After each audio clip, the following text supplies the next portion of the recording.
LSS വിൻഡോയുടെ പുതിയൊരു model എക്സാമിലേക്ക് എല്ലാ കുട്ടികൾക്കും സ്വാഗതം. നമുക്കറിയാം നമ്മുടെ LSS എക്സാമിന് 2 പേപ്പറാണ് ഉണ്ടാവുക, പേപ്പർ 1, പേപ്പർ 2. അതിൽ paper 1 English, Malayalam, general knowledge, paper 2 EVS, maths. അപ്പോൾ ഇതിൽ നമ്മൾ മലയാളത്തിൻ്റെയും ഇംഗ്ലീഷിൻ്റെയും മോഡൽ എക്സാമും കഴിഞ്ഞിരുന്നു. ഇനി ചെയ്യാൻ പോകുന്നത് ജനറൽ നോളജിൽ നിന്നുള്ള 10 ക്വസ്റ്റ്യനാണ്. ഒരു 5 കറണ്ട് അഫെയർ, 5 പൊതുവിജ്ഞാനം. ഈ രീതിയിലാണ് മിക്ക എക്സാമിനും കണ്ടുപോയിട്ടുള്ളത്. അപ്പോൾ നമുക്ക് എക്സാമിന് ചോദിക്കാൻ സാധ്യതയുള്ള 10 ക്വസ്റ്റ്യൻ വെച്ചിട്ട് ഈ മോഡൽ എക്സാം ചെയ്യാം.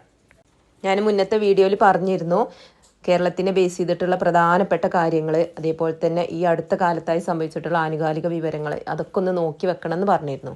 അപ്പോൾ നല്ല കുട്ടികളായിട്ട് അതൊക്കെ ഒന്ന് മനസ്സിലാക്കി പഠിച്ചു വെച്ചിട്ടുണ്ടാവും എന്ന് വിചാരിക്കുകയാണ്. അതിൽ നിന്നുള്ള 10 ചോദ്യങ്ങൾ, ചോദിക്കാൻ സാധ്യതയുള്ള 10 ചോദ്യങ്ങളാണ് ഈ വീഡിയോയിൽ ചെയ്തിട്ടുള്ളത്. എക്സാം എഴുതുന്നത് പോലെ തന്നെ എഴുതുക, ക്വസ്റ്റ്യൻ മാത്രമേ ഉള്ളൂ.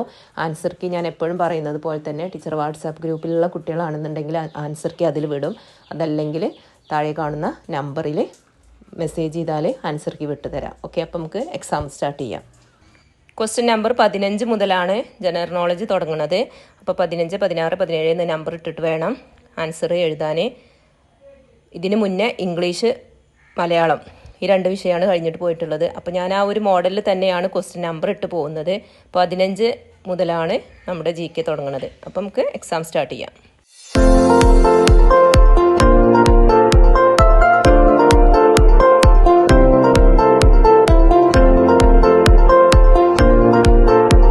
പതിനഞ്ചാമത്തെ ക്വസ്റ്റ്യൻ, 2025 വയലാർ പുരസ്കാരം നേടിയ തമോമയുടെ അച്ഛൻ എന്ന കൃതി ആരുടേതാണ്? 2025 വയലാർ പുരസ്കാരം നേടിയ തമോമയുടെ അച്ഛൻ എന്ന കൃതി ആരുടേതാണ്? അടുത്തത് 16ാമത്തെ ചോദ്യം, രാജ്യത്തെ ആദ്യ വാട്ടർ മെട്രോ സംവിധാനം ഏതാണ്? രാജ്യത്തെ ആദ്യ വാട്ടർ മെട്രോ സംവിധാനം ഏതാണ്? 17ാമത്തെ ചോദ്യം, 2025 വായനാ ദിനത്തിന്റെ പ്രമേയം നിങ്ങളുടെ വഴി വായിക്കുക എന്നതാണ്. ഏത് ദിവസമാണ് നമ്മൾ വായനാ ദിനമായി ആചരിക്കുന്നത്? 2025 വായനാ ദിനത്തിന്റെ പ്രമേയം നിങ്ങളുടെ വഴി വായിക്കുക എന്നതാണ്. ഏത് ദിവസമാണ് നമ്മൾ വായനാ ദിനമായി ആചരിക്കുന്നത്? ഇതിന് 4 ഓപ്ഷൻ ഉണ്ട്. Option A July 5, option B June 6, option C June 19, option D July 19. Option നോക്കിയിട്ട് ഏതാണോ ഉത്തരം അത് കറക്റ്റായിട്ട് എടുത്തെഴുതുക. 18ാമത്തെ ചോദ്യം, താഴെ പറയുന്ന ജില്ലകളിൽ ഏത് ജില്ലയ്ക്കാണ് കടൽ തീരമില്ലാത്തത്? 4 ജില്ലകൾ ഓപ്ഷനിൽ കൊടുത്തിട്ടുണ്ട്. ആ ജില്ലകളിലെ ഏത് ജില്ലക്കാണ് കടൽ തീരമില്ലാത്തത്? ഓപ്ഷൻസ് മലപ്പുറം, തൃശ്ശൂർ, തിരുവനന്തപുരം, വയനാട്.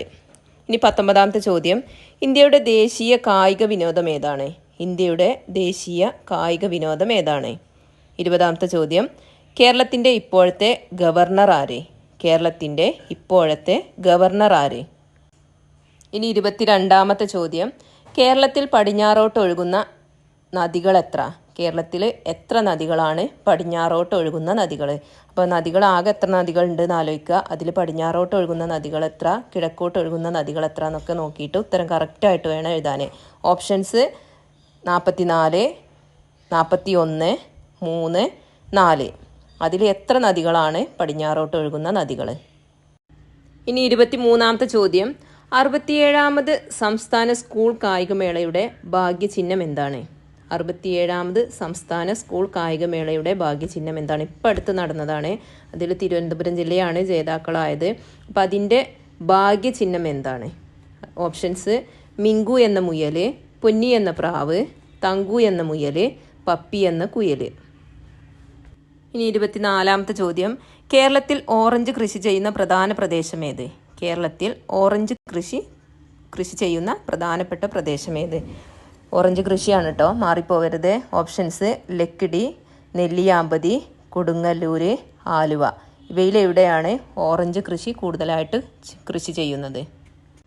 ഇനി GKയിലെ ലാസ്റ്റ് ചോദ്യം, 25ാമത്തെ ചോദ്യം, മാലിന്യ പരിപാലനം, ജൈവകൃഷി പ്രോത്സാഹനം, ജലസംരക്ഷണം എന്നിവയ്ക്കു വേണ്ടി കേരള സംസ്ഥാനം നടപ്പിലാക്കുന്ന പദ്ധതിയുടെ പേര്? മാലിന്യ പരിപാലനം, ജൈവകൃഷി പ്രോത്സാഹനം, ജലസംരക്ഷണം എന്നിവയ്ക്കു വേണ്ടി നമ്മുടെ കേരള സംസ്ഥാനം നടപ്പിലാക്കുന്ന ഒരു പദ്ധതിയുണ്ട്. ആ പദ്ധതിയുടെ പേരെഴുതാനാണ്. ഇങ്ങനെ 15ാമത്തെ നമ്പർ മുതൽ 25ാമത്തെ നമ്പർ വരെ 10 ചോദ്യങ്ങളാണ് നമുക്ക് GKയിൽ നിന്നുണ്ടാവുക. അതിൽ കറണ്ട് അഫെയറും വരും, പൊതുവിജ്ഞാനം വരും. എല്ലാവരും നന്നായിട്ട് ആൻസർ എഴുതിയിട്ടുണ്ടാകുമെന്ന് വിചാരിക്കുകയാണ്. ആൻസർ കീ കിട്ടാൻ വേണ്ടിയിട്ട് ടീച്ചർ പറഞ്ഞ പോലെ തന്നെ വാട്സാപ്പ് ഗ്രൂപ്പിൽ ഞാൻ വിടും. അതല്ലെങ്കിൽ ടീച്ചർ നമ്പറിൽ മെസ്സേജ് ചെയ്താൽ മതി. അപ്പോൾ എത്ര മാർക്കാണോ നിങ്ങൾക്ക് കിട്ടിയത് എത്ര മാർക്കാണെന്നുണ്ടെങ്കിലും ആ മാർക്ക് നിങ്ങൾ കമൻറ്റ് ചെയ്യാൻ മറക്കരുത്. ഇനി അടുത്തത് നമുക്ക് ചെയ്യാനുള്ളത് EVSൻ്റെയും മാത്സിൻ്റെയും എക്സാമും കൂടിയാണുള്ളത്. അപ്പോൾ ഒന്നാമത്തെ യൂണിറ്റ് EVSൻ്റെയും മാത്സിൻ്റെയും ഒന്നാമത്തെ യൂണിറ്റ് നന്നായിട്ട് ഇരുന്നിട്ട് പഠിക്കണം. ടീച്ചർക്ക് ഒഴിവുണ്ടാകുമ്പോൾ ഇതേപോലെ തന്നെ അടുത്ത മോഡൽ എക്സാം ചെയ്യാം. Okay, thank